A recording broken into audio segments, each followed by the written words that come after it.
In this slidecast, we're going to look at the defects liability. This is covered in section 11 of 3910. The defects liability period is that time between the issue of the practical completion certificate and the issue of the defects liability certificate.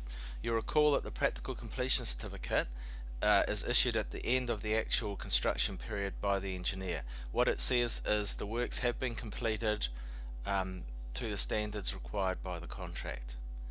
But that doesn't finish the contract altogether. Most of the contractual obligations have been realised at this particular point in time, but there's the requirement for the contractor to repair any minor defects during this defects liability period. So there's still a contractual relationship, but the obligations are much less than what they were during the construction period.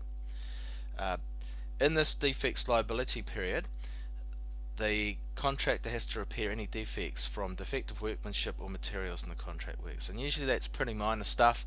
It might be a few potholes in the road where the seal hasn't taken. It might be in a building, some of the finishings might not be quite right. So it's usually pretty minor stuff, and it has to be from something the contractor did. So if you're talking about a road, and remember at practical completion the road is handed over to the client and is in use. So if someone drives into a power pole while in the defects liability period, it's not the responsibility of the contractor. It's not due to defective workmanship on his part, it's due to the use of the road.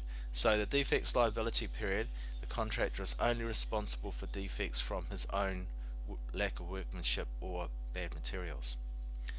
The duration is usually set out in the special conditions and can be 3 months, but it's normally more like 6 to 12 months.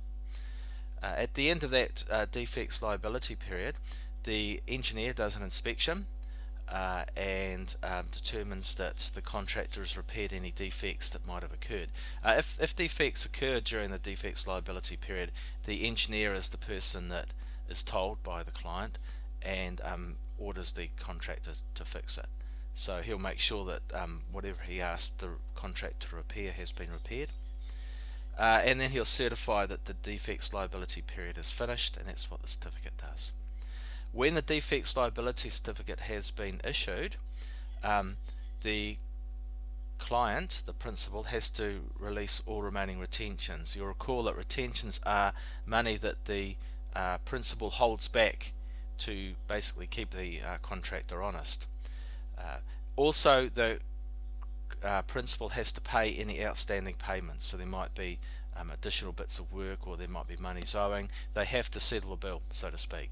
They have to pay everything that they owe the contractor. Once they've done that, all contractual obligations have been met. There is no longer a contract between the two parties, because both parties have fulfilled their obligations under the contract, and the contract is finished.